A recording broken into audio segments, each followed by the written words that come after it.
coming up right now, in fact. We're going to be going back to watch Hukon, once more, play off against Fat, which is another Rano who we already saw earlier. So I'm very excited to see how this is going to turn out. So obviously this is a different Rano, which means we could be seeing a completely different set of circumstances right here. But honestly, I'm kind of excited to see this. Obviously, we saw how strong Hukon was against the previous Rano, but maybe it was just Hukon had such a good read on the previous Rano that Fat may do a good job of proving us why this matchup is bad for Orking. You know what's one thing I adore about Rivals and its players?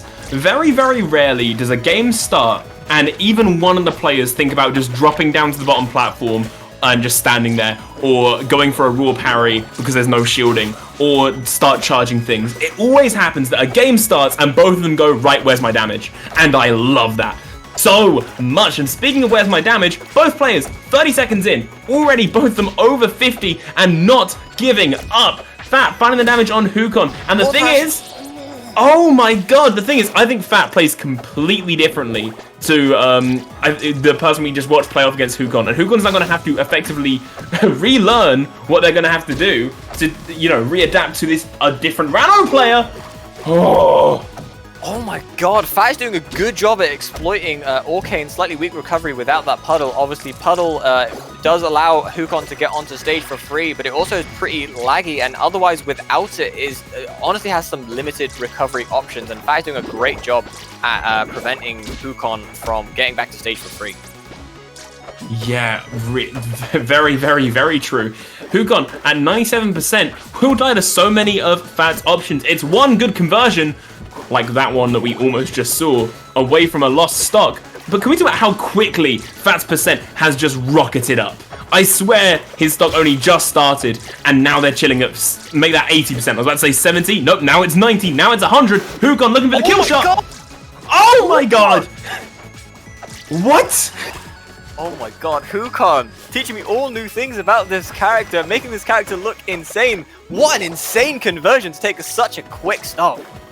Hukon's sitting here, listening to my casting, and literally just timing it, right? They're sitting there, listening for when I start raising my voice, and they go, you know what'd be funny? Let's make him pop off now.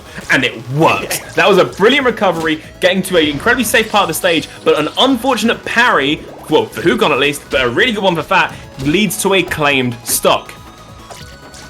So one thing that I have recognized throughout this set is the fact that whenever Hukon does that dash attack, Fat is always teching, and I feel like that was something that Defilius was missing in the previous set, because obviously it allows Orkane. Ooh, what? Oh my god, where'd he go? I thought that was just good. I thought that was just gonna send him high. I didn't realize that was gonna kill. Same. What was that? 90, like 93%. I think I saw before he died. What? Well, here we go.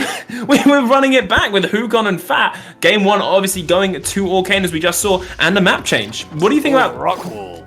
Yeah, what do you think about the counter pick from Fat? So I'm good to be honest. Stage matchup awareness is arguably my weakest point in Rivals as a whole. I would have thought this would be a stage that Orkane is good on, because obviously that extra space, you can then place Puddle on the other side of the stage, and then if you were to recover, your opponent can't cover that on the other side of the stage. But apparently there's something about this stage that Fat likes that I don't know about. So, very scary situation for Fat right there, as Fat sits at 93% versus Hukon at 84. Honestly, doing a great job at keeping this even. As I said earlier on, in the first game versus Defilius, obviously both players were pretty even, but then Hukon started to run away with it with that second and third game. But Fat still managing to keep himself in it and catching that getting that up smash on Hukon to take the first stop. Yeah, there it goes. Hukon's gonna be looking to return the favor, and there's the up air that does it. It's every time I start talking, Hukon pops off. I feel like I just channel good Orkane energy, I guess. I need you to start commentating my sets when I play Orkane. I would very much appreciate that. Thank you very much. Yo, I bet. Hukon making it back to the stage now. Fat obviously looking to punish the recovery, but doesn't quite manage it. Hukon setting a different puddle, and once more, I think they're more looking to land the puddle on Fat instead of just place it. But either way, it's still sitting in a fairly good position. Under platforms in a nice place. Hukon looking to edgeguard, almost getting away with it, but Fat returns and reverts it and makes sure that Hukon's one taking damage instead. Yeah, as I say, Hukon doing a very good... are these random F smashes? Why are they working? It's every time one of us starts talking that Hukon does something. Oh, it really, really is.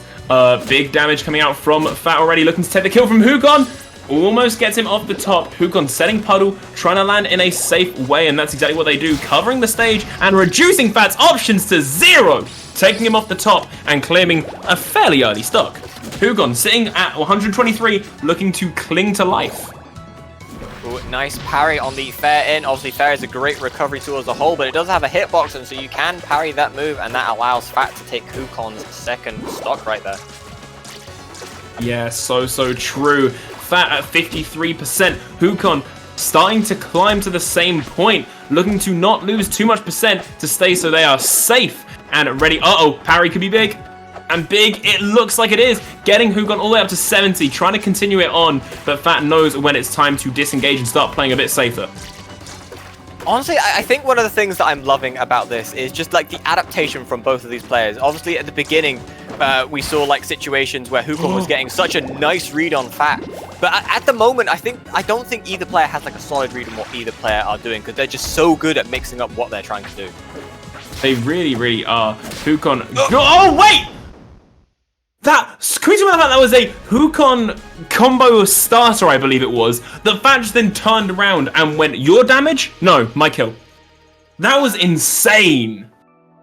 Yeah, very good. The nice dash attack into the up smash, if I'm not mistaken, and that will allow Fat to take game 2 in this loser's final set. God. Honestly, I love watching higher level rivals. It's so much fun to watch and so much fun to cast, and the fun doesn't stop coming as Fat starts to get damage off on Hukon. Obviously, a lead that they very much desire. Hukon knowing when to turn around a combo though. Fat taking, what was it, like 4% from it, and then just continuing on like nothing happened though. Yeah, obviously, Fat doing a great job at keeping this combo going, but now Hukon has the advantage. Going to try and see if he can even that out. The forward smash is going to be putting a nice bit of damage onto Fat and sending him off stage, but nothing more is going to be got from that interaction. Yeah, both players at 85, basically, a 1% lead. Don't think it's going to make too much difference, though. Back air from Fat will be starting to switch it into their favor, though, taking Hukon up to 111. We've seen... Oh, goodbye. We've seen Hukon land safely a fair few times with the place of the puddle and then changing it into bubbles while they're trying to land, and it's worked. I don't think I've seen them do it where it hasn't become a safe landing opportunity, which is a very good thing to do, obviously. Obviously, great recognition from Hukon covering his recoveries right there. But nice read on the roll in. Oh my god! Oh, what? That was such a good call out. Back to get that to get that stock. That was well earned, if I do say so. It really was, and you very much can say so. Hukon's starting to take damage on this stock too, though. All the way up to 83 already. Dealt the damage by Fat, and a parry. Where's this going? Good conversion. Doesn't quite carry it to a death, though. I thought it was going to die somehow. Oh! That was unfortunate. Hukon had a wall jump, but pressed the wall jump a little bit too late. No puddle on stage, and that was going to be lights out for him. Very unfortunate, but honestly still not out. Obviously still has the advantage at the moment, and if he can get this edge guard, then it's going to be clean sweep for Hukon right here. It very much could be. Bit of damage on Fat, but Fat starts to return it back to Hukon, taking up to 21%. Hukon landing with that puddle placement, as we've seen quite a few times, and I commented on earlier. And there it goes, set to the stage. Fat, though, finding his feet set into Hukon themselves. Hukon making it back. Fat finding the damage. Oh, nice parry into the forward smash off of the Nair. Oh my god. I'm going to be honest, as an Orcane player, I did not know that you could do Nair into forward smash or Nair into any of these options that Hukon is going for. Show me so much about this character. Yeah. Oh!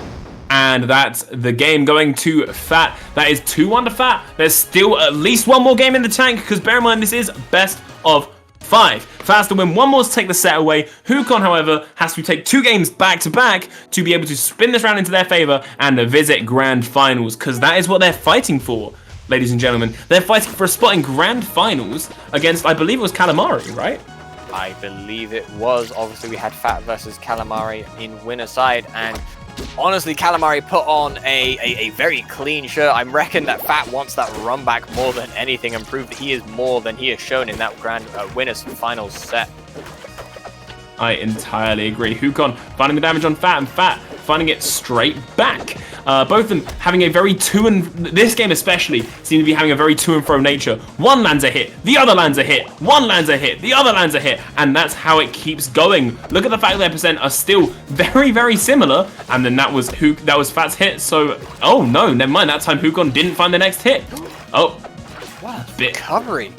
Very, very strong recovery, yeah. Really good at mixing it up as well. You choosing whether to use the teleport or an air dodge or just a regular get back to stage option. Hukon knows how to keep the opponent guessing when it comes to where they're going. Obviously, he does a very good job at mixing up in this matchup. Not going to be caught in that tech chase with the up smash, but not quite killing, saying 122%. Obviously, that poison doing a little bit of extra damage. That up down smash could be enough to clean things out, though. It really is. Bear in mind, once more, I'll reinstate that Fat has to win this game to be found in Grand Finals. Hukon has to win 2 more games to be found in Grand Finals. So all is still to play for this set. But that parry is going to lead to a kill from Fat. Obviously, the classic parry into the down smash. No questions asked. Another parry, going to be seeing a little bit of a conversion here, but not being able to get too much off it. I think he very slightly dropped it here. Yeah. Oh, and there's the bubble. That could be huge. That could be huge. I think this is the first time we have seen a bubble come into play. Nice use of the puddle to get back onto the stage and avoid that edge guarding situation. I don't think Fat recognized that the puddle was on stage. And obviously, Hukon using it to great effect. Yep, so true. Hukon turning the bubble into puddles. Wrong way around. The puddle into bubbles. Whoops, my bad.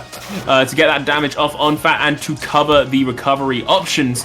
But off stage is not a place you want to be. Fat looking to exploit it and has a little clash moment for their troubles.